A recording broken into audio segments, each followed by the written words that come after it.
Interrogée par le journal du dimanche, ce 14 août, Nathalie Baye, elle est née le 6 juillet 1948 à Mainville, est une actrice française. Raconte sa rencontre avec Alain Delon.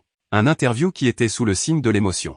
Ils sont tous morts. C'est le cœur bouché que Nathalie Baye sait à nouveau descendre dans ses albums photos. Lors de son dialogue avec le journal du dimanche, la grande actrice s'est arrêtée devant une épreuve sur laquelle apparaissent son ex-mari, Johnny Hallyday, Michel Berger et France Gall. Pour l'hebdomadaire, elle, actrice célèbre Nathalie Baye, et retourne sur sa rencontre avec Alain Delon, sur le filmage de Notre histoire de Bertrand Blier, au cœur des années 1980. Dans cette période, l'ancien compagnon de Romy Schneider et Johnny Hallyday se connaissaient déjà. Ils avaient eu des femmes en commun dans le passé, se remémore-t-elle.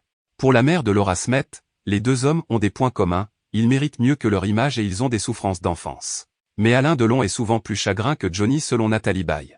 Il est le personnage de la Chambre verte, a envisagé l'actrice, faisant référence à Julien Daven, interprété par François Truffaut, acteur en proie à la solitude et au malheur. Il vit avec ses souvenirs, ses morts, dans la fidélité aux siens, a poursuivi la comédienne. À 86 ans, Alain Delon a un rapport particulier à la mort et Nathalie Baye le confirme. Lors d'une interview autorisée à Paris Match en juin 2021, il avait confié son désir de faire dernier film, celui qui restera pour toujours. Et après je pourrai partir, je n'aurai plus rien d'autre à faire, avait livré le père d'Anthony Delon.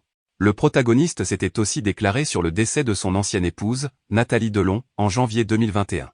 Je savais qu'elle allait partir, je savais qu'elle l'avait décidé. Elle pensait que ça ne servait plus à rien d'être ici si on ne peut plus rien faire. Je lui ai dit qu'elle avait raison, s'était-il ému. Après quelques semaines plus tard, Alain Delon a choisi de sortir de sa retraite médiatique et artistique. C'est pour donner son soutien à l'Ukraine, en commente les textes d'écrivain Taras Shevchenko. Un comeback aussi étonnant que bienvenu pour celui qui a été touché par un accident vasculaire cérébral en 2019.